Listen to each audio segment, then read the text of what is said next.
All right, boys, how we doing? Good man. Good. Do you have to you paying off your Riga debts, Kev? Is that what you working in a local Indian restaurant to That's it, pay mate. your I debts off? Aye.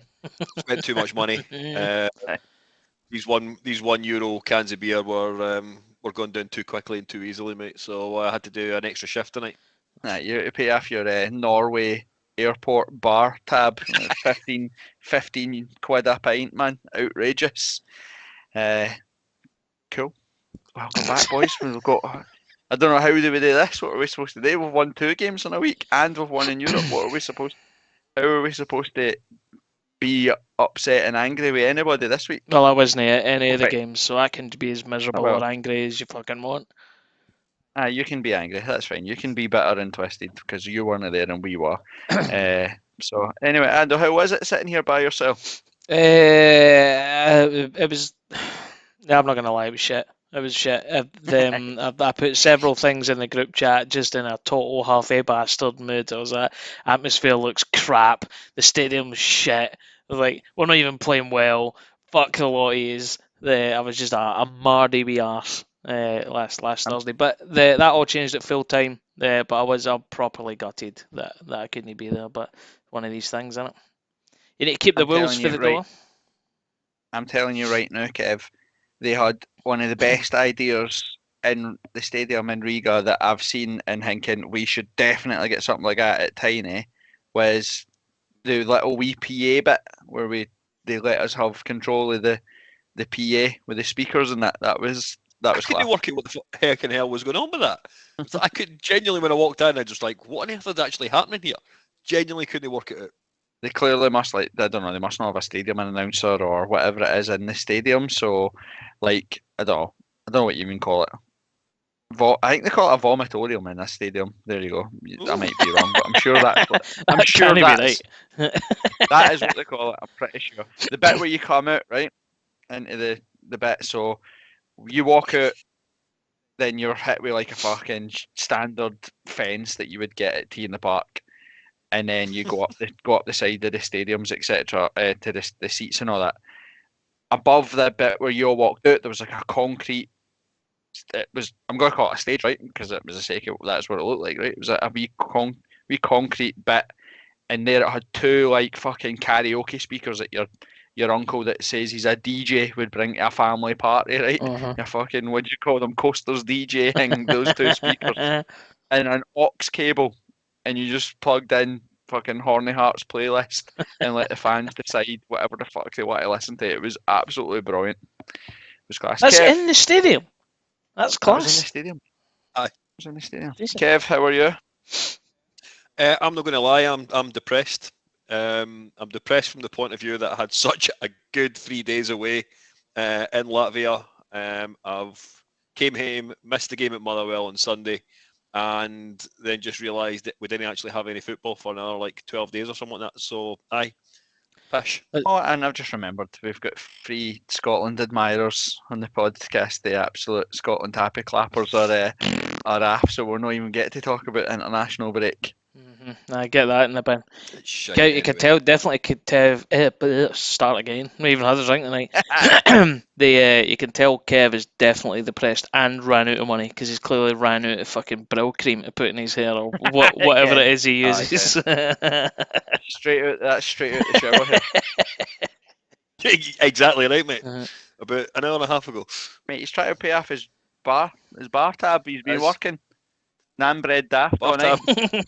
Bar tab and the funny fox. That was it. That and the Kiwi bar. That's all you can see on my statement. Mate, It's just ka-ching, ka-ching, ka-ching. I absolutely love that whatever we were doing outside in that square kept turning the lights off in Funny Foxes. I have no idea how it happened, but there we go. Right, we'll talk about that later. So, welcome back to This Is My Story, Unofficial Hearts podcast. As we say every week, all our opinions are on, always miles off it. This week, we'll discuss, obviously, the week in the life of a Jambo, winning in Europe, away to Riga. We'll talk about the trip, just some of the funny stories, how amazing it was. Where does it rank in terms of away trips? Obviously, the magnitude of the victory, but we've obviously beat bigger and better teams. But just in terms of It feels like, well, given the result that followed on the Sunday, feels a bit like almost like a wee sort of fork in the road moment, didn't it? It feels like we're in a bit of a slump. We were heading down a path we've been down before, a bit doom and gloom. Istanbul, Bashkalar or whatever it is, absolutely battered us. But now it looks like actually they're going to batter everybody in the group, but a proper team. So we'll go through that. We'll discuss obviously Motherwell yesterday. 3-0 win on the road. You can't complain at that. We'll talk about that sort of stuff. We'll go through some of the headlines. We had Kio and Snodgrass make their debuts yesterday. Kio obviously getting his work permit through, so we can discuss that. No Kingsley or Mackay in Scotland. That's a blessing in disguise for me. We can discuss that. The money train keeps coming for Gorgie. Obviously, €500,000 or whatever it is for the win on Thursday. We also announced that we're going to have 22 luxury hotel rooms on the second floor of Tynecastle. So again, absolutely loaded. Speaking of being absolutely loaded as well, we'll talk about the at least 50 to 100 million star that we have in Lewis Nielsen. How little are we willing to accept for him when the bids start to come in? 50 million for me is acceptable, but I would hold it for maybe 80, but we can discuss the reasons why. And then we'll maybe just talk about the international break in terms of what that looks like for Hearts. No Scotland, Kev, don't worry. I'm not going to talk about Scotland. I'm not going to fucking waste my time. And we've got a 4-1, and we've got a tam down with Ando. Sound good, boys? Yes. Let's go. Magic. Right, Kev, give us your 4-1s. So 4-1s for this week, 2 as normal. First one is 111. Arbroath, 13, and packing. That's your 4 clues to the first player. Always love your facial expression there, Corbett. And the second player is winger, special hat trick, cup final, magic. Right, okay. Well, we'll got that one. Aye. Thought you would. I thought I would do an easy one for Tam, then found out that he wasn't coming on because he's fucked off to somewhere to celebrate his birthday or something. Happy birthday, Tam, you prick. Are we saying happy birthday to Tam? Never even said happy birthday to me, so fuck Tam. Right, Apologies. we day. That's not a word. That's not a sentence. Fuck's sake, man. Funny Foxes is still fucking with me. Still hungover. 4 days Running through your veins. Again. Right, let's do a tam down.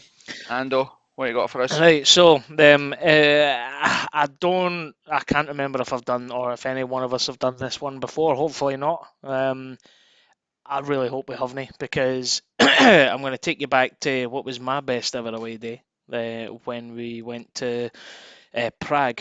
So obviously didn't get to go to Riga, and I'll forever ever be gutted about that. But the best away trip for me on foreign soil was on the 28th of September 2006 when we played Sparta Prague over in Prague.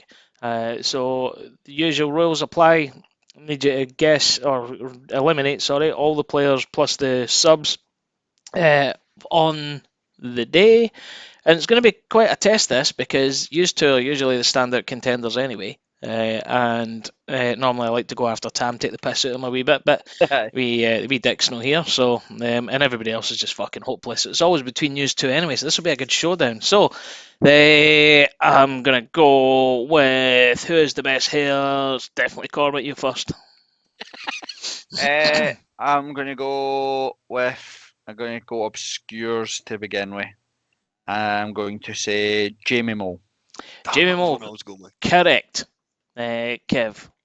Valdas Ivanauskas chucked him under the bus and blamed him for his going out because he missed our only chance of the game. 17-year-old or whatever the fuck it was blamed for no scoring against Sparta Prague. Aye. In that case, I will go for Sir Paul Hartley. Paul Hartley, correct. Corbett. Right, do we go? There obviously would have been crazy Lithuanians in the team.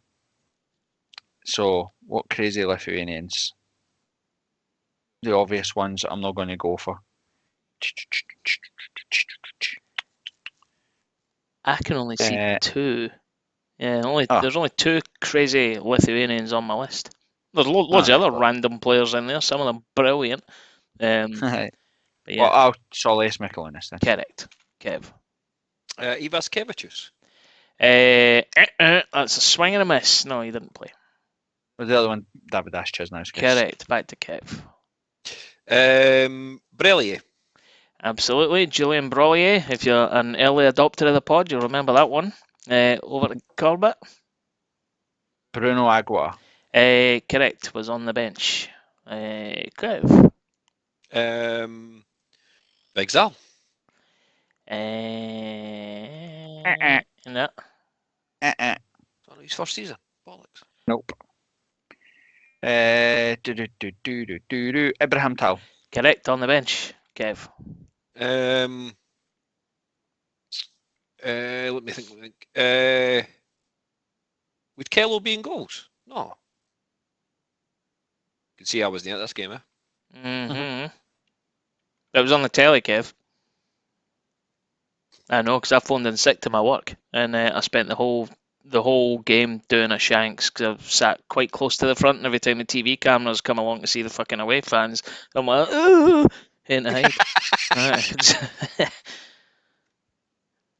Oh. For anybody that's still listening, it may have been a boss of mine back in the day. You can't get me in trouble for that anymore, so up you. Hey, come on, Back to you, Kev. Corbett. No, it's back to Craig Corbett. Gordon. Craig Gordon, yep. You never say anybody, Kev. Is it all? No, you Oh, it never. must have been You never blank. say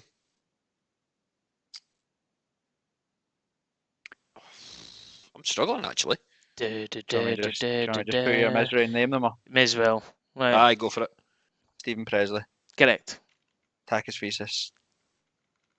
No. No, Thesis was in it. That's why I was trying to think who the left back was. 2006. Was he injured or something like? Must have been. I can't Because remember. we wore that stupid Hummel white with maroon thing with. Chevrons, didn't it? Did Concalves play in that game? Wait, sorry? The Shepherd. The Shepherd. Concalves. No. Concalves. No. It wasn't either. Mikey Pospisil. No. And Garish. No, we already said they had Garish Shankowskis wasn't there. Yeah. Right, so who else? Callum Elliott. Let me check. No. How many players do we have left? There's a few. So, starting 11, there's 4 left. And from the bench, there's 5. Right, okay. When somebody makes a mistake Gordon. here, what do we do? Oh, that's an interesting one. We put someone's name over it. Aye, Corbett. thanks. There you go. Was Christoph Berra playing? He was. Christoph Berra. Karapidis, I've already said that. No, you haven't, and he wasn't. So was he not there? No. Karapidis not there yet? Not involved. Right, so who was in midfield then? If it was Brellier, Agua, Gordon, yep. Hartley, Miko and Chesney. Scatchell had gone, hadn't he? Hartley, yep. So it'll be defenders, won't it? Is there we missing a left back? Left back and right back. Lee Wallace. Yep. Lee Wallace, correct. I've already said the right back. Have we? Aye, we have. Right, how many men are starting 11? Is that 2. them all? 2. Who are we missing? No, the gaffer. I'll give you one. Position? Right, the gaffer. Right. Oh, aye, So- Robbie Nielsen. Aye. He wasn't there. Nobody gets that. And then, but I think it's one of Corbett's favourite players ever. Right, okay. Or is it? I'm maybe getting that confused with somebody else. There's quite a lot of people you like, but most of them you hate. Aye. That's very true. I'm trying to remember who else would have been there that was I'm just trying to think of Hummel top player. Well, go. was Neil McCann there? No. We definitely signed Neil McCann though. I remember seeing him playing in that top. Actually, Oh, Andy Driver. Andy Driver was not involved. Gary Glenn? Gary Glenn, not well before Gary Glenn, was it not? Aye. A long time before. Really. Right, I'll put you in your misery. The No, last. just tell me the position. Tell me the position, I'll get it. I don't even think If you it- need the position. Is it starting 11? Aye. Is that a pure obvious one? Is that going to annoy me? It's not really an obvious one as such, but Egert Jonsson. new. Oh, wait a minute. Egbert Johnson, is he on the subs bench? No. Right, I'll just tell you. It is going to annoy you. Right, so the players left on the bench were that big Swedish bombshell, Joe Makela, Michaela. Alan Sick. Lithgow, Right. Don't know Miroslav who that is. Berslija. Oh, mate, is he there? Aye. We played Jamie Mullen, never played him. And then Roman Redboots. Wee Bednar, he was there as well. And the one from the starting 11 was... He wasn't allowed to play because he fell out with fucking Romanoff, didn't he? Aye, he'll pissed him off somehow. And the other Aye. one was Piniella. No. Do you know? What was that? I think he was still there. Is Thought he'd- he one of your favourite players, Corbett, or am I making that up? The greatest Hearts player that's ever played. There you go, that's it. I knew I wasn't making that Absolute. up. The greatest football player that's ever played for the Gorgie. Well, there we go. So, Kev, that was the an George absolute... Street rat scalper. Oh, That's what I did. terrible. the George Street, the rat scalper. There's a fucking show name.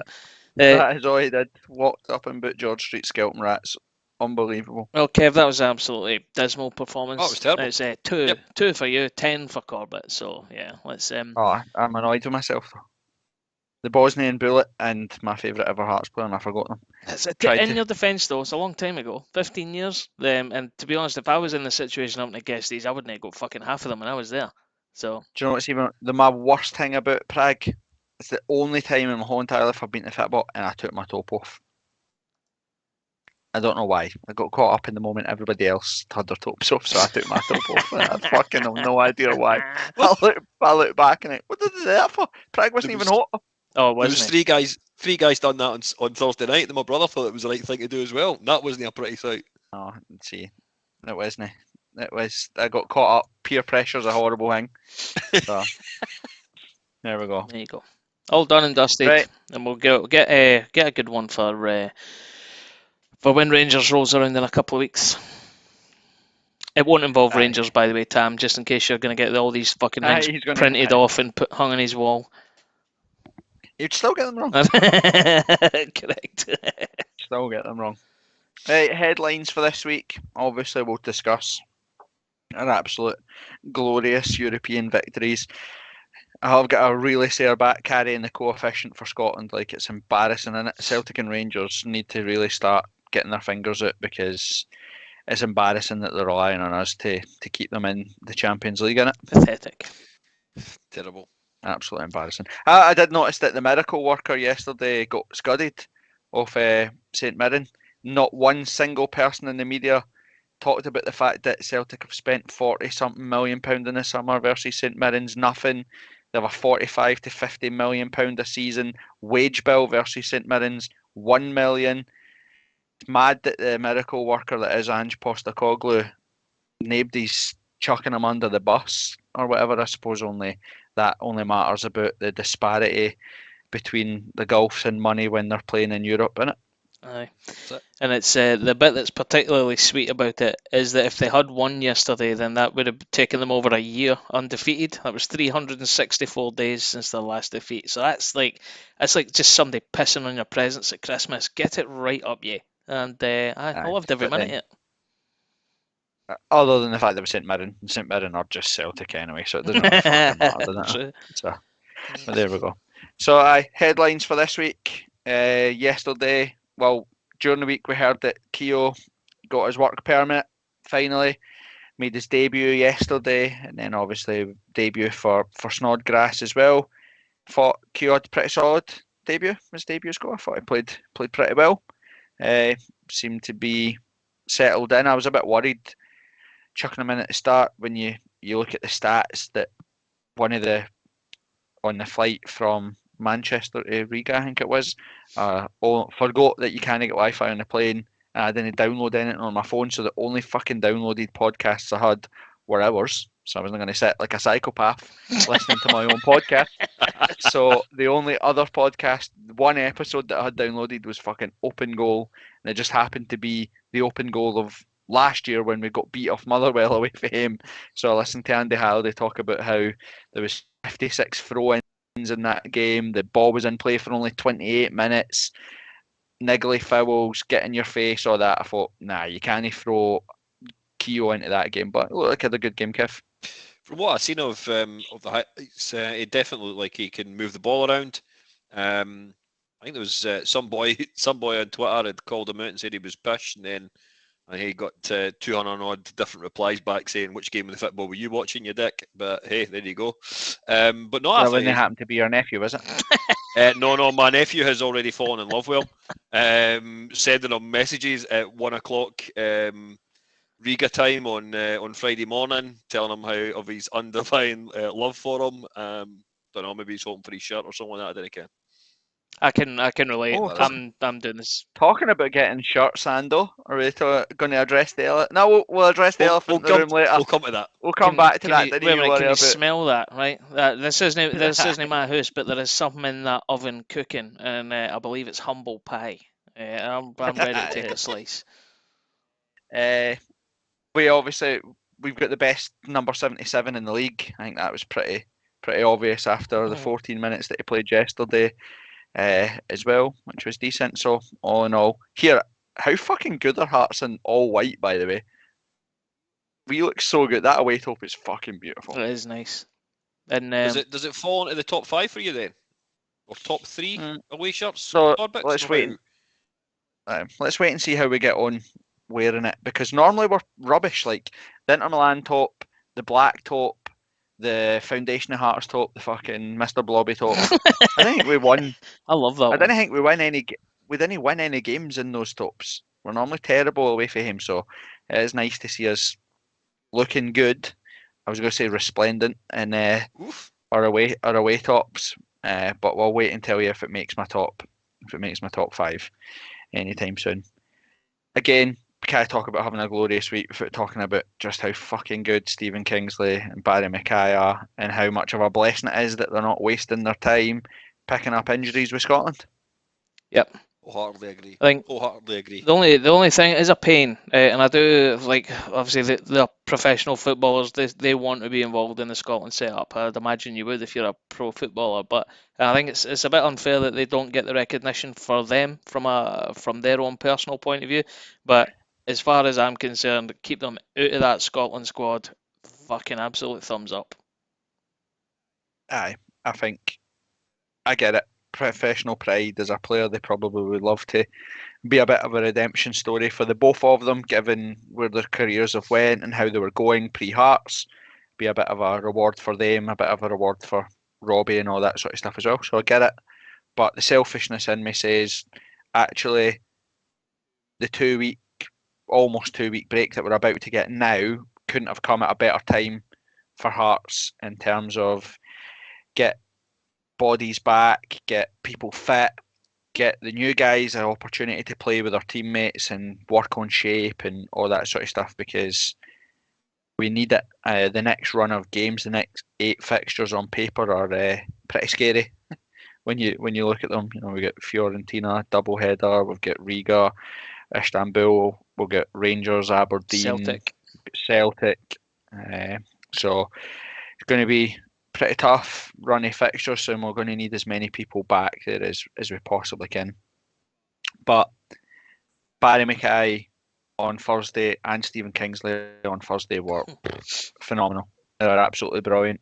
And again, we just talked about the Gorgie fucking cash cow with the money coming into the club. Genuinely, they keep those type of performances. Same with Cammy Devlin is just a different animal in Europe. They keep up those performances on that level, we'll get millions of pounds for them. And that's the bit that's upsetting as well, is that because we know Hearts are a selling club. Like someone comes along with a checkbook and goes, 5 million, we're going to have to take it. But it's just, I didn't want to think too far down that road though. I just want to enjoy them while we've got them, continue making us all fucking happy. Aye, that is true. And to be fair, we look like we've got, we're going to talk about it there. I think Lewis Nielsen, we've already seen in small doses at the start of the season, and now in the last 2 games, we've seen just how good a player Lewis Nielsen looks. I think he made more successful dribbles than Martin Boyle at the weekend, which tells you everything you need to know when he's a centre half. I think he's been absolutely phenomenal, Kev. He certainly has. the phrase of an old head on young shoulders is probably the best thing you can say about him. He does seem to be very composed in the ball. And then there's probably an element of a very similar mould to John Souttar when he first came through. And I think if we are able to nurture and produce, even better performances out of him, then as you've said at the beginning, there's no reason why we can't, effectively get big money for him, because he's definitely got that ability in him to play at a higher, at the highest level. There's no getting away from it. Aye, let's stop talking sense, Kev. Let's talk. Sorry. Are we talking 80 million? Are we talking 50 million? What are we talking for him? And is it January or is it in the summer? Well, that's an interesting one. Personally, I think this is the problem with Scottish football, and the way in which we actually market the players is the fact that we don't hold out for the big money. Aberdeen done pretty well in the summer with Ferguson. Yes, we could probably Ramsey. get. I would think. Yeah, Ramsey went to Aberdeen. Never from Aberdeen to Liverpool. Hasn't he touched the ball as far as I know? Right, but then he was Don't think signed he's for the played. development team, didn't he? But for £6 million or whatever. Aye. Hopefully, any of the £80 million we get, we can reinvest into your broadband, Kev. Yeah. I thought. You can't say anything. You turned right, into Ando. that, like, remember we used to watch like old kung fu movies and they used to do that whole like, you would have had, you would have had me. That's what You've it's done that the night as well. So and all jokes aside, though, it is good to see again, we've been critical of it and rightly so. I know the injuries played a part in it, right? But the transfer window probably left us a few bodies short. It was amplified by the fact that we had some injuries. We've just seen that there, now that we're starting to get bodies back in and people up to match sharpness. But the people that we have brought in have genuinely do look like they are going to improve the squad. Lewis Nielsen looks like he's an equal. Obviously, he's not the same standard as John Souttar yet, but he has the potential to get there. Alan Forrest has been superb since he's came in. Caviar. Shankland has been superb. I thought Grant was brilliant on Thursday. Unlucky to be on the bench yesterday along with Gino. That's positive stuff in it for the season looking ahead. Yeah, 100%. There's no like Nielsen especially. In his first game, I was absolutely delighted with him. It's like that whole just like take the ball to feet and then just went for a walk right up the middle of the park. I'm like, go on, me man. I can't call him me man. He's a big fucking stack. He's about 8 foot. Exactly, Okay. he's a big stack, but he's I'm not absolutely delighted with him. The only one thing is George Grant have his wee moment of madness in the European game. That's the only black mark. But apart from that, everything else it's all rosy. And praise be to Joe Savage for his signing policy, because I know at the start of the window, you rightly say we're a couple of bodies short, and then you look at some of the names and you go, fucking hell. But you've got to trust and believe in what he's doing, because they are turning out to be winners. Aye, we are still bodies short. This for me anyway. Definitely. The summer transfer window hasn't been as successful as we would like it to be. We seem to have been, touchwood so far, getting away with it. Where we are after these 8 games, let's wait and see, because it's a tough run of fixtures. But like you said, when injuries come back, there's no doubt that our starting 11 it's strong. It's the third best in the league by an absolute country mile. But it's good to see the guys that were maybe signed for, next season or further on in the season, like your Nielsen, your Forrest, etc., give them time to adjust, big clubs, etc., all that sort of stuff. But it's good to see them smashing it right now, which is brilliant for the Gorgie. And any money that we make have we ever been this rich? It feels weird, doesn't it? It feels absolutely weird. Obviously, the money in modern football keeps going up and up and up, and like provincial clubs have a tendency to get left behind and all that sort of stuff. But I think definitely we've never had as much money in the bank. But relatively speaking, have we had as much of a surplus? No chance. Not a chance of Hearts being in this position in anybody's lifetime. So we've got just talking. It just sprung my mind there when I remembered it. But we are in the plans right now, or working on a tifo for the Fiorentina game. It will probably have to be some way, shape, or form crowdfunded. So we'll probably start sharing details for that pretty soon. I think it's probably too late notice to have. I know people had suggested, and I thought it would be a really good idea to have, maybe some form of celebration for Salvatore. But in terms of turnover and the cost of these things and quite how quickly we can get it, getting the materials and getting the design done, probably not going to have enough time to do a Salvatore one, but we'll definitely do something. Again, it'll be the Wheatfield. We'll share information as and when we have it. So keep your wee eyes peeled for that. So Kev, let's talk about Riga. Riga. Right, Ando, you can just go home. We'll message you when we're done, and you can finish recording if you didn't want to depress yourself. Fuck off. I've had a debrief of some of the stories that are never going to make it to air, and I've been fucking delighted with them. So I'm quite happy to sit and listen. I'll put a smile on your face first, because I'll tell you how Kev and Shanks ruined my morning, the Wednesday, the Thursday morning, if you want that, when they were fucking cheering planes landing, which was a new one for me. Kev, you want to explain yourself? You are an adult. I can't. Is this when we were only quite sure when the actual plane that was landing was actually going to be taken? Don't try and justify yourself. So the first announcement came through that our plane had been delayed by 2 hours. Then we got another announcement through to say it had been delayed by 4 hours, and then a flight that it came in that was due to go to Malaga actually docked right beside the gate that we were waiting at, and it was told it wasn't going to Malaga.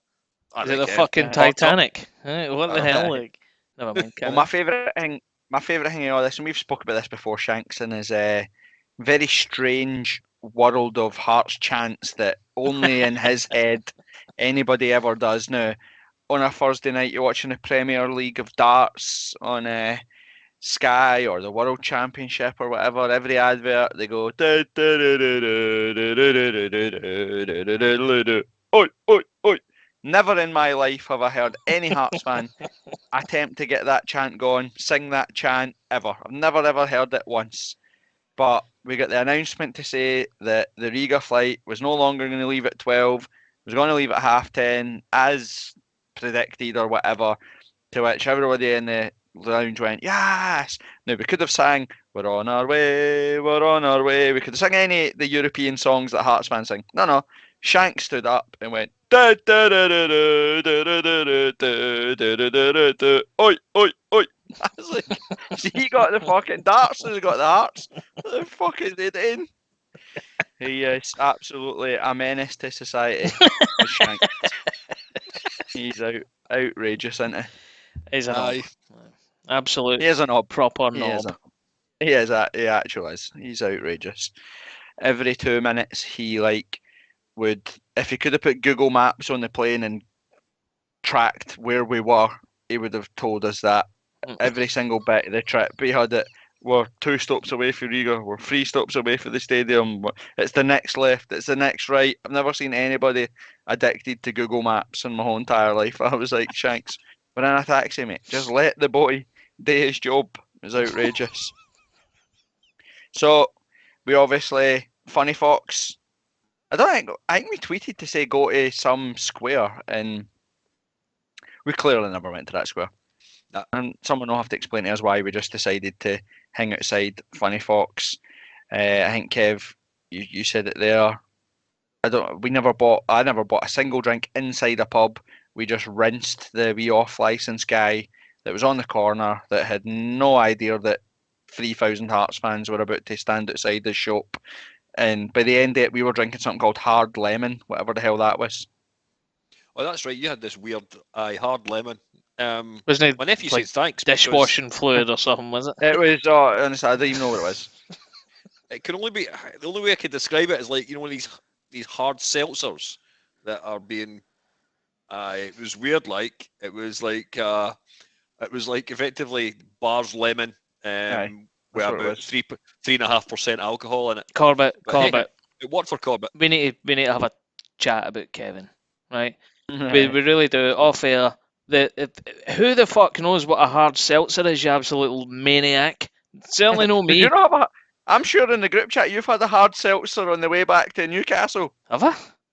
Aye. Aye. Oh, I'm no. getting Aye. it. Right, Oh, yes. fucking hell. Right, It was this when you were week, going through your. this week that's you done, cannot Ando. be getting any worse for me, man. Fuck. I'm sure Have I? you had like. Aye, it was when you were going through the phase of getting the dregs out of M&S before you were going back to Newcastle. I'm sure you had That like. definitely sounds like me. Whatever's left. Oh, you shit. Aye. You're right. Aye. You're right. Aye. That's You it. absolutely did have a no. hard. You had a hard seltzer or whatever the hell it was I called. remember it being no bad, by the way. That's really put me right in my arse. Nick, move on. But there we go. Apologies, Kev. It was. Actually, no It's the best. apologising. Fuck you. The best thing about it was the atmosphere was class. Loads of good Oh, yeah. tunes. It just keeps. I know we've spoke about it loads, and it's all our Twitter all the time. We didn't have to keep banging that drum. As we talk about this right now, I think Wednesday I actually have a meeting with the new stadium liaison officer in the club or whatever about singing sections and safe standing and all that sort of stuff. So, and Anne Budge and Joe Savage and Andrew McKinley, Gary Locke, etc. They were all out on the Wednesday night at the pubs where everybody else was. They went out on the Thursday night as well to celebrate with the fans. We're all saying the same stuff. You know, the club is desperate for us to have somewhere for us to have an atmosphere, a designated singing section, drums, megaphones, all that sort of stuff. And Thursday night, Kev, just highlights just how different or better it makes the whole experience in it when everybody's just on the same page. Oh, 100%. It was one of the best atmospheres pre-game that I've been involved in. Everybody, I mean, don't get me wrong, no, everybody had been drinking from about 8 a.m. Some hadn't even stopped for the Wednesday night, to be truthfully honest. But the atmosphere before the game was brilliant. Even the locals were actually enjoying our our little bit of entertainment that they were getting, or the light entertainment they were getting from us. It was just a great couple of days away, mate. It was. And you know what? I love this fucking phenomenon of seeing football fans cleaning up squares. I'm fucking delighted Hearts never done that. We wrecked that place and left it. Deal with it. The Gorgie is in town. You fucking sweep up our mess. We'll see you later. I was proud as punch. I'm like I done. No, you're not. I can. I will tell you that on Thursday afternoon it was nice and tidy. So I don't know who'd done it, but when I was back down there on the Friday afternoon, it was lovely. It's probably Shanks, given that he can't sit still for any more than 5 minutes at a time. So they're up fucking mad cleaning. But it was good, and it was good to talk to everybody today. Loads of folk came up and said hello to us and told us that they listened to the podcast and all that, and genuinely, without sounding total gimpies in it, and like it still blows my mind that people even listen to this shit. I struggle to listen to it, so how you listen to it is beyond me. But it was cool to meet you. It was a good laugh, and the march to the stadium was hilarious. There were 3,000 Hearts fans all going in 4 different directions to a stadium that was only like 2 minutes round the corner. Was fun to see. It was just like it was like literally like straight left, straight, and you were there. And we were just like going round in circles. I was walking past people. Those electric scooters are. If anybody for Edinburgh Council listens to this, you need to get those electric scooters. They're like the greatest things ever. Went to give. Word magic. Friday afternoon was spent on electric scooters and electric bikes. I'll not embarrass my brother, but he embarrassed himself on Friday afternoon, pissing about with his bikes. But it was great, and I think you're right. I think Edinburgh Council are missing a trick. They could make a bloody fortune out of them. I've never heard strippers being referred to as electric bikes before, Kev. So that was a new one. That was a new one for me. Well done. I'll say that to Alana the next time she asks. Oh, I was electric bikes. Electric bikes. I was at the electric bikes. Sure, that was the name of the place.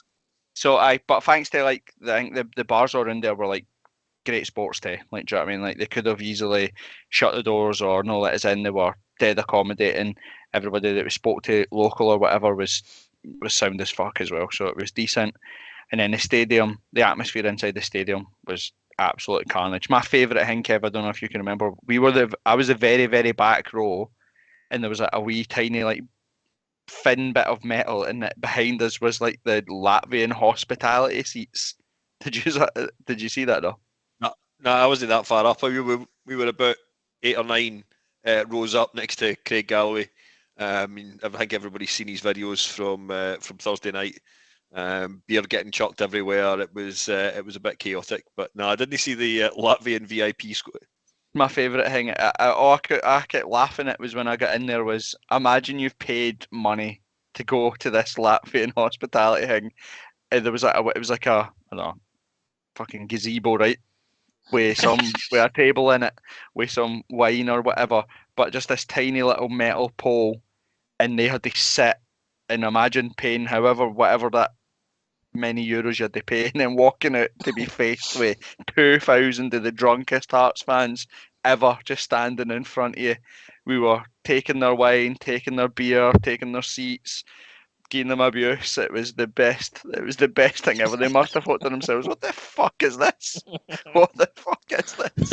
It was outrageously funny. They've let them out. They've let them out the loony bin for the night. It was The brilliant.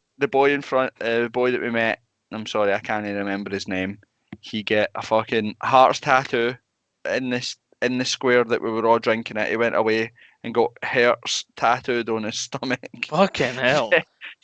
And then he fucking dropped his pint on his. He had cream trousers on. He dropped his pints when we scored. And made himself look like he'd pissed himself. he was just standing facing the people in this Latvian thing, just covered in beer, looked like he pissed himself, and he was just gone asking them if they wanted his hat. The wee Latvians were like, "What the fuck is this, man? Get this away from me!" It was absolutely superb. It was brilliant. So, Kev, do you remember anything of the performance? I remember the first half being really, really long, and the second half being what felt like about 15 minutes. That's about it, to be truthfully honest with you. And still try to work out what the fucking hell was Craig Gordon doing when he got booked by handling the ball outside the box. No, That's the only things I can really remember, mate. I remember that they sold pints and wee pint holder things. Aye. That was class. Shanks. This is what, like, so you reckon I haven't drank since like 2012. Shanks like, "Do you want a drink?" "No, mate, I'm alright."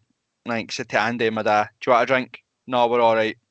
He'd come back with 2 holders full of like 6 beers and bring them up, and then we'd be like, he'd try to hand them out, and I'd be like, I don't want a drink. I'm alright, cool. And then 15 minutes later, "Do you want a drink?" "No, I'm alright." He'd come back with another fucking 12 beers. Honestly, behind us, I think I chucked all the beer. We must have had about 20, honestly, we must have had about 25 pints. And I was like, "Shanks, what are you doing? Stop buying beer, no one's drinking it." It was absolute carnage. But first 4 or 5 minutes, we were a bit shaky. Obviously, the Brazilian guy, the number 9 for them, unbelievable save. Craig Gordon hit the post, but Hearts were really comfortable. Mhm. Like, I don't know, Ando, you watched it on the telly. What was your sort of thoughts on the sort of game itself and how Hearts played? I think there were spells where were a bit ropey. So you rightly call it the opening gambit of the first half. It was a bit sketchy, but it was one of those that you play some shitey opposition and like that you're never really going to be bothered. They might come close a couple of times, but I was never really in any doubt. If I'm being brutally honest, after about maybe 25, 30 minutes, I thought we'll see this out. They bother. Like even like we weren't 100% at the races, still bits and bobs we need to tighten up on, etc. But nah, they were never in any real danger. When you see their prowess in front of goal, which was just shit, it was lacking. They're playing square passes across the back that are going out for throw-ins. Nah, I didn't feel in any danger, and I have watched it back, and nah, absolutely stand by that. It was only a matter of time. It was funny that we kind of had the polar opposite performance on yesterday or Sunday. Is that if we'd taken our chances against Riga, we'd have won comfortably. Like, obviously, there was a couple of times where we were just trying to pass it in the net. Gino, as much as he sets up Shankland and Shankland misses that sitter, Gino probably should score or at least shoot there. And the Halliday had a half chance. We had the cut back in the header as well in the first half. Keeper makes an unbelievable save for Gino's drive, which has gone right in. So it was a bit I never felt like we were under huge amount of pressure until kind of the last 5 or 10 minutes, because naturally you drop deep, you're 1-0 up away from home. They become chaotic in terms of their shape. They're just launching balls forward, putting things in, hoping for scrappy second balls, which is why the last 10 minutes were a bit nervous. But I just thought it was a really complete and comfortable performance for Hearts, Kev. Yeah, I agree. As I say, I felt the first half it spells in the first half we looked really, really good. We were moving the ball quickly. As you rightly say, Gino's had a great strike, which is something we've not done. There's a lot of times where we do try and pass the ball into the back of the net, but he's opened his cell, take the ball and opened it up and hit a cracking strike for 30 yards. And yeah, there's been a number of occasions. Yes, okay, as you rightly say, Gordon, I think he gets a touch to the one he puts onto the post or the bar in the first 5-10 minutes of the game, and he makes a good save just after we score as well for the boys' diving header. Down low to his right hand side, and it's a strong hand to it. But that really is about it. And especially in the second half, I didn't think they even troubled Gordon at any point. The biggest struggle he had was the one where he should have maybe just left it and decided to handball it outside the box. I think he just tried to keep himself entertained, wasn't That's exactly that. He's like, I've done anything for the last 25, 40 minutes, whatever. And we said on Twitter, obviously, like I sometimes feel sorry for your Kingsleys and your Gordons, Mikey Smiths, etc., because they're constantly good. Like they're consistently 7 or 8 out of 10 every week. So they never really kind of get singled out for huge praise. So that's why like they were brilliant on Thursday. But I thought Gino has had a hard time. Scottish critics, we've criticised him as well from what we've seen of what he's had before to what he's offering in the past. We thought actually he's got another gear he could at least go through. Whereas now that you're seeing him actually consistently get some games, I thought he played really well on Thursday. I thought he had a real positive impact on the game. He was really positive going forward.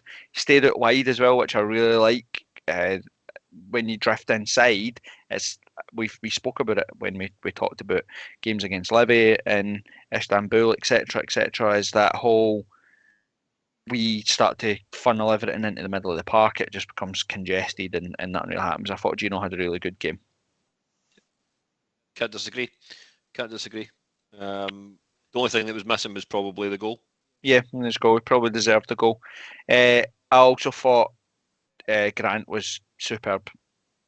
We spoke about the need for having, Devlin and Haring in there. They're a bit much for muchness. Devlin's much more energy, much more high intense, etc., than Haring. But in terms of what you get from Devlin, is he's there to break up play, he's there to win the ball, he's there to be a constant nuisance to anybody that thinking about being able to get their foot on the ball, etc. Whereas Grant he'll take a touch going forward, he'll play a pass going forward, he'll always look forward, and at the time at the game it looked phenomenal, but when you watch it back, his nutmeg on the boy in the second half is outrageously good. It is outrageously good. It's the fact that the two of them actually look at each other and go, "Ah, fuck." I like his wee cheeky look at them. He looks at the big guy as if to be like, "Hey, retire." It's a dick slap. It's an absolute dick slap. Yeah, you're not living this down. Same with Barry Mackay. Barry Mackay's turn for the penalty, the build up to the penalty where he done the boy in the touchline was fucking phenomenal too. I think going back to what you said about Devlin, he's improved, and I think having an actual pre-season has made a big difference in him as well. But he's definitely no pish. Well, I was going to talk about big fucking stupid square sausage head. Kev Kyle said on Twitter on Thursday that Cammy Devlin was shite and just a happy clapper. Sound. I told you he was a wank. Boy's a mug. Yeah, absolute wank. I told you that. I said it for ages. Big stupid. Oh, I almost said something that would have got the podcast fucking shut down. It's alright. Tam's not here, but he still knows how to work the bleep box. It's fine. But Cammy Devlin was brilliant too. Let's talk about Lauren Shanklin's penalty. What a fucking penalty that is. No goalkeeper saves that. Nobody. No. He could even stand over at that side of the goal, raise arms up, and still no save it. Like fucking unbelievable, absolute ripper. We'll talk about Lawrence Shanklin, like, not just because your humble pie's in the oven, right? But I'm going to make a statement here, right? I actually don't think we've even seen anywhere near the best of Lawrence Shanklin. I don't think we play in a way that suits him. I don't think we create enough chances for him. And when we do, he's going to fucking score barrel loads of goals because he is just an instinctive goal scorer. You seen his goal yesterday, even his goal, he misses a sitter, but what I like the most about him is he doesn't stop. He just kept going. There was the chance in the second half as well. He just took it down on his chest and he's hit it straight away. He's not let the go. He knows the goalkeeper's pedaling back to his line. He's no thought I better take a touch on it. And he thinks now's the time to shoot because if it's on target, the goalkeeper's going to have to do something to try and save it. And he's running backwards. He's not going to be able to adjust in time. He obviously puts it wide. Then he cut inside, hit a shot with his left foot. And again, like I said there, I don't think yet Mackay, Grant, Gino, Forrest, etc. are on just on the same wavelength as him yet, because there's a couple of times Andy Halliday tried to slip him through, played the ball behind him, tried to slip him through, and he hadn't made the run or they've missed the run, etc. etc. I think when we actually play to Lawrence Shanklin's strengths, he's going to be absolutely phenomenal for us. You're welcome. That's all I needed, Ando. Just needed you to fucking spur him on. Mate, I've got a proven track record of this. Like, I've come out and say something completely fucking idiotic, and then, well, it's always idiotic in retrospect, but it's one of these things. Yous are all welcome, man. So I think I've single-handedly made Lawrence Shanklin better. So, for anybody that sees us at the next, we'll pick a game that we'll decide today. It's got to be a high magnitude game where we can potentially get you on the telly. But his forfeit is going to be he's going to have Mrs. Shankland on the back of his top, and I'm going to make him a cardboard cutout that says Lawrence Shankland, can I have your top? And we'll make him stand at the front of the stadium trying to get Shankland's top. And that'll serve you fucking right for talking shite. See, the thing is, right, I was telling the better half about this yesterday, about how there's a couple of things that are going to be arriving in the post for me. Don't just do what you would instinctively do and either set fire to them or put them in the bin, because they don't belong to me. Like, what the fuck are you doing getting them sent? Well, she never said that at all, but she did ask why. So I had to outline why. This gives me the absolute fucking fear. So after giving her the full explanation, I was like, well, I stand by what I said at the start, which is he was unproven in the Premier League. He was a Championship player, went to Belgium, fucked it, and I was like, right, fine. I'll believe in the Shanklin type if he does this, and he's went and fucking done it. So I am now firmly on the Shanklin train. But because he's now proven it in the Premiership. Aye, I think he's everything about him. We just need to click to get it working for him. But I feel like once we do, he's going to score a barrel load of goals. Like I think he's phenomenal. I thought he played really well on Thursday as well. Obviously gets his goal, misses a sitter, but run himself into the ground as well. I know we had our hopes up, just to finish on the Shanklin bit, is I know we had our hopes up that Boyce would maybe get the first player to get 20 league goals in a season. He will absolutely, definitely, 100% do it this season by a distance. Aye. Could even be looking at 30 if it all starts clicking. If he stays fit, 100%. I think we've got the players. We've got the players to set him up, and he's got the shooting boots to put them away. One last player, Kev, that I wanted to single out for Thursday and to a certain extent yesterday as well. I thought Andy Halliday was brilliant. Andy Halliday, we've spoke before, gives you absolutely every single ounce of what he has. Sometimes it's not going to be good enough, but he'll get it. You know that 100% of him is out on the park. Yep. He's always commitment. He's always shown commitment. I don't think there's any game. Yeah, there'll be games that you'll go, you never had the same impact as others. Let's say, for example, the 3-1 derby back in April time. Yeah, he had an impact there. He didn't have the same sort of impact on Thursday night with the goals, but the fact that he gave you 100% commitment, breaking things up, making decisive passes at certain times as well.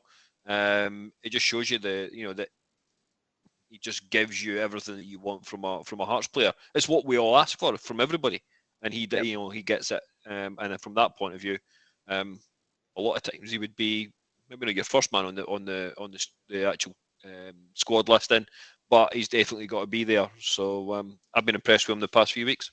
And I like the fact that he knows that when we have everybody fit and we have our strongest 11, he probably isn't in it. He never sulks. He's never in a huff about it. Never bumps his gums or moans or anything about it. He's happy to play left back. He's happy to play centre back. He's happy to play defensive midfield. He's happy to play in the 10. He's happy to play wide right. And he'll just do what he's asked to do and gets on with it. And I think performances like Thursday are, you need guys like Andy Halliday. For as much as you need your Barry Mackays and your Shanklins and all that sort of stuff, you need guys like Andy Halliday, guys that are just buzzing to be out there, know what it means to play for the club, and just give them every single thing that they've got, and they never leave anything on the park. I thought Andy Halliday was superb on Thursday. Yeah, brilliant. We last person obviously we'll talk about, because it ties in with, we'll talk about Motherwell in a wee second as well, but Alan Forrest, I thought, started the season on fire. We were so impressed with Alan Forrest. He was direct, could score a goal, and then he was probably the biggest victim of the whole squad rotation thing. I thought he was unlucky to be dropped for the Zurich away game. And then obviously when we changed to 4-2-3-1 in that game and we tried to go back to our normal system and play how we would play, we brought him on. He came onto a game. He caused them some problems. Then we obviously play Celtic and he's rotated out of the squad again. And then obviously he plays against Zurich at home. He's phenomenal. I thought that he went a little bit off the boil, but he doesn't start against Livy away. He was pretty anonymous against Kilmarnock, I thought. But then since he's came in, he obviously comes on, scores the goal. Brilliant block for Andy Halliday that gets the ball for Lewis Nielsen.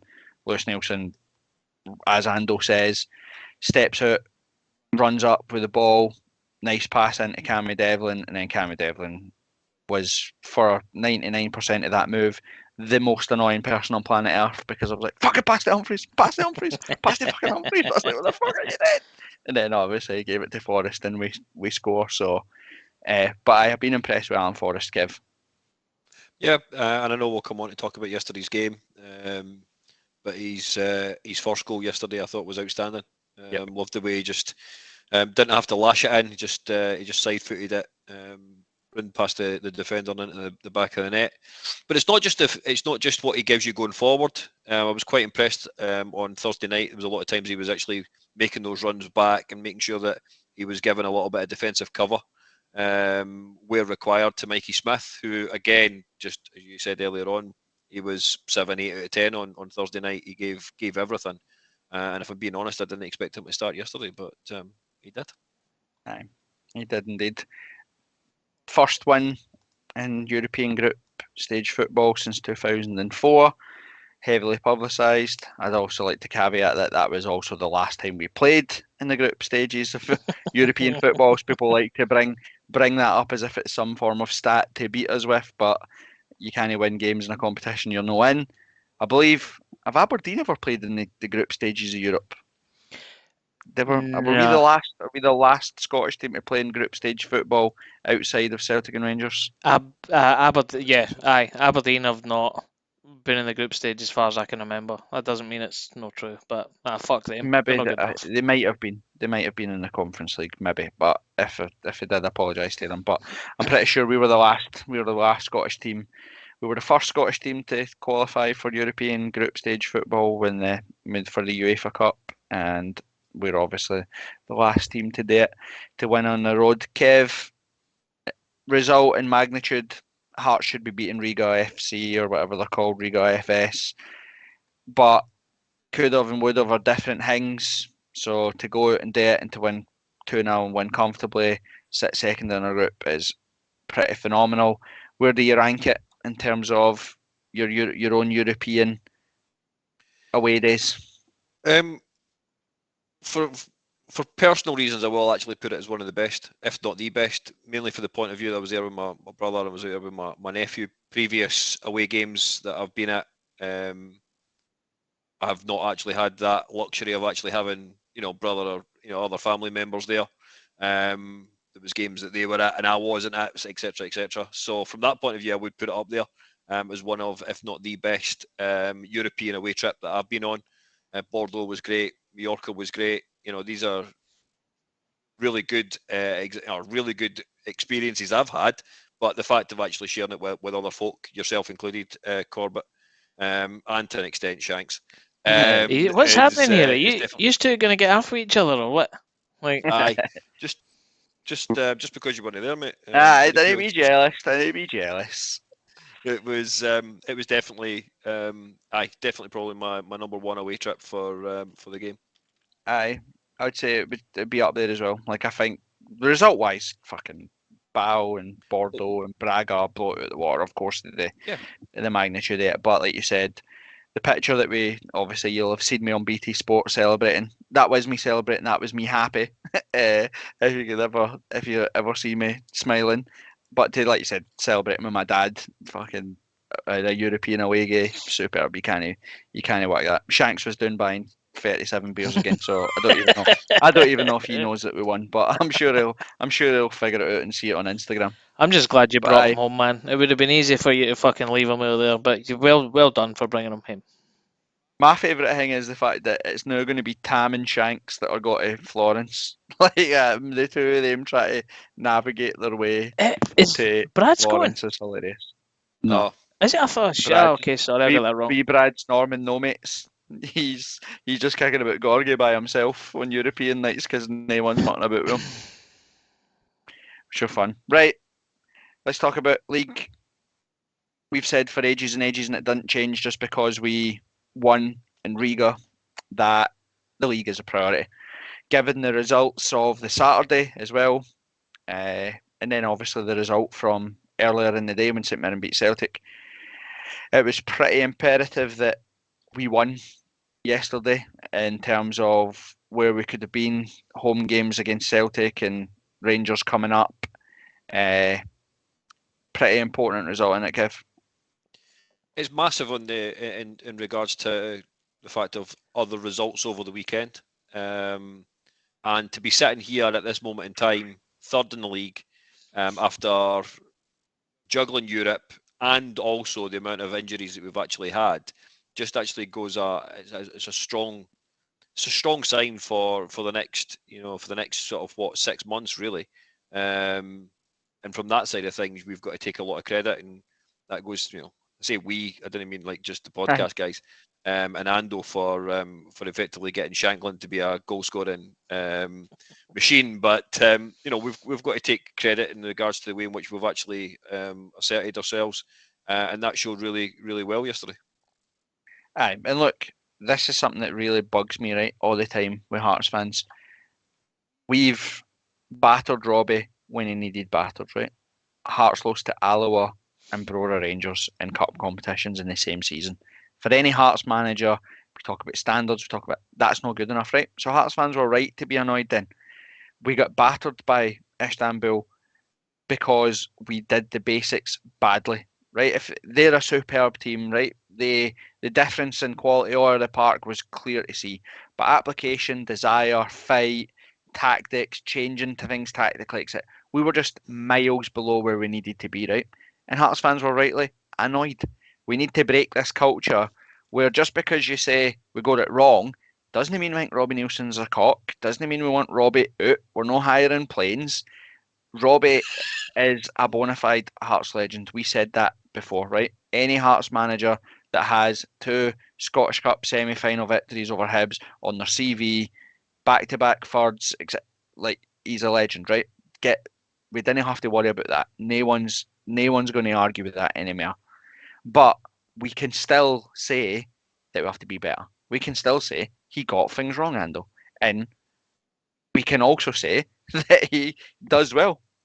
Unbelievable result on Thursday. Under the pressure that we were in, fucking 3 wins in the last 15. We were on 1 win in 5 or whatever it was. we're going against a team that we should beat. We've all been there. We should have beat Brother Rangers. We should beat Alloa. We should have beat Kilmarnock. We should have beat Livy. Shoulda, woulda, coulda is what Hearts do, but we done it. So he deserves great praise. And yesterday, he deserves great praise for that as well, because yesterday was a proper banana skin. Big time.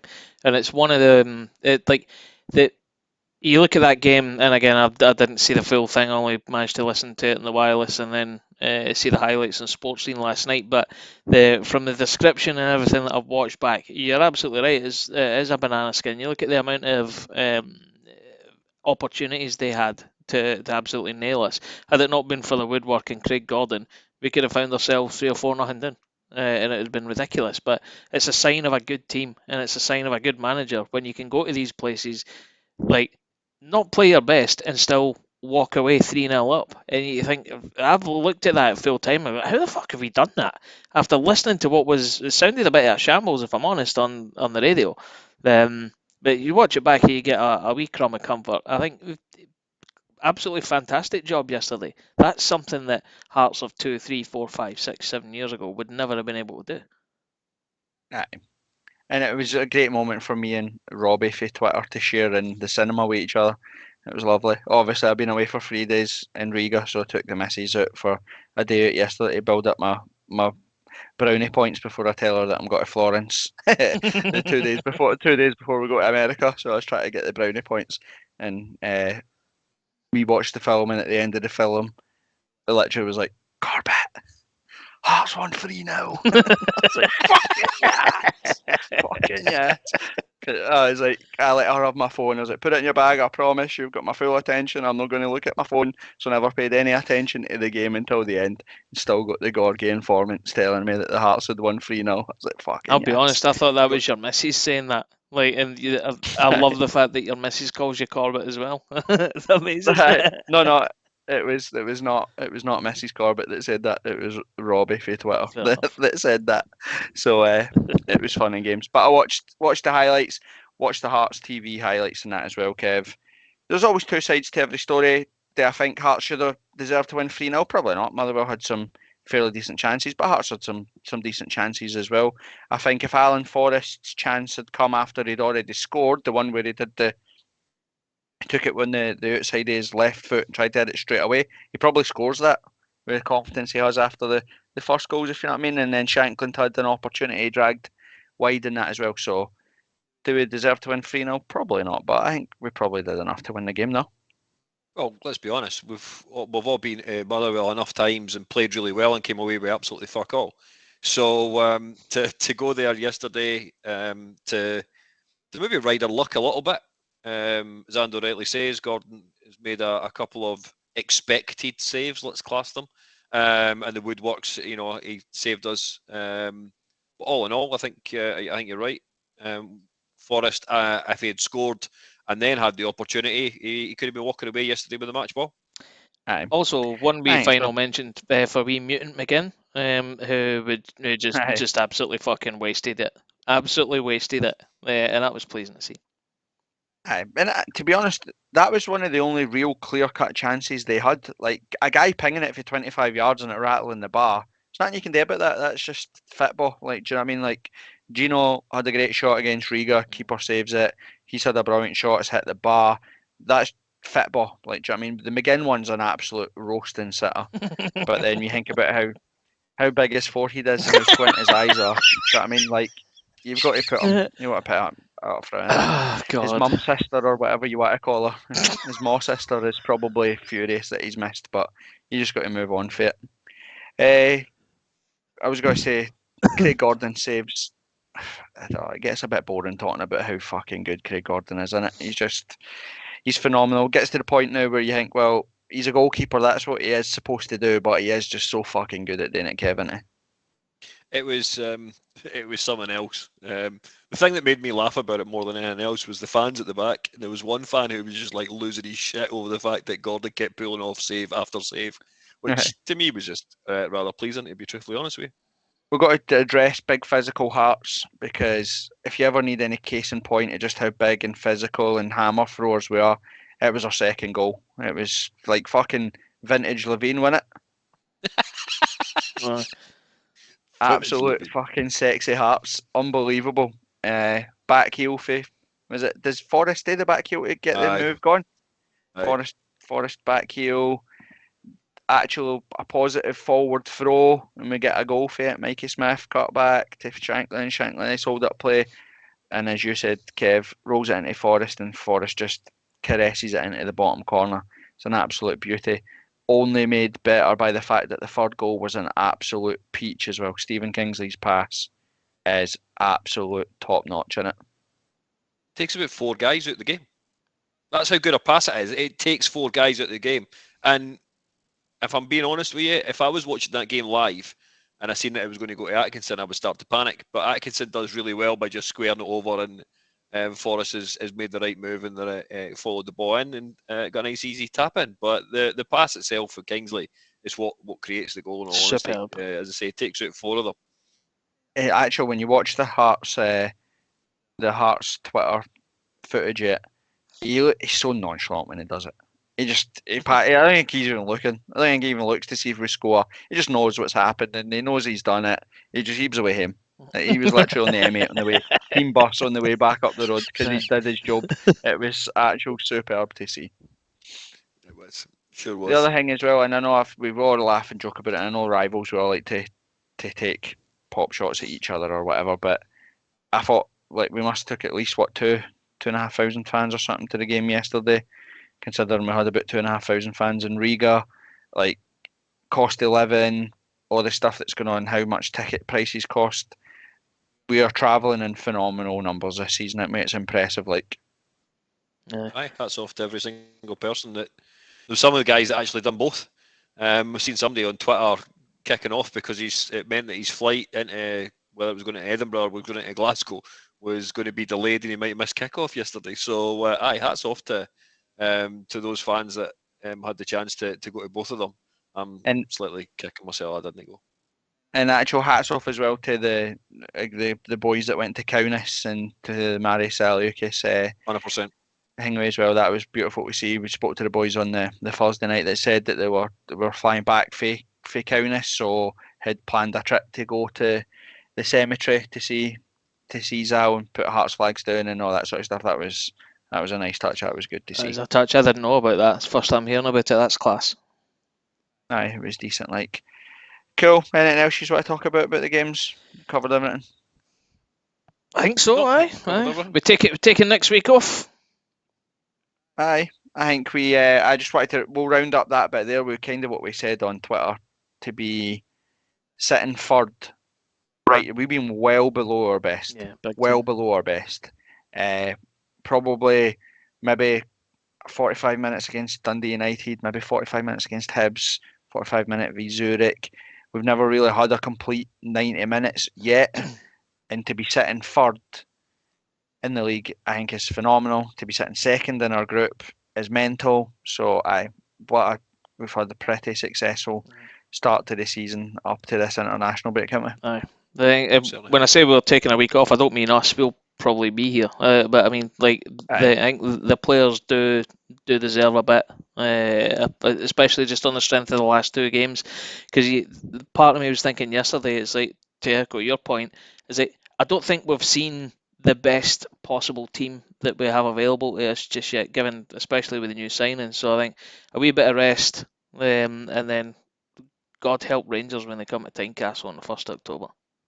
I'm absolutely buzzing for that game already. And we'll get smashed 3-0, but we'll go out and we'll play fucking.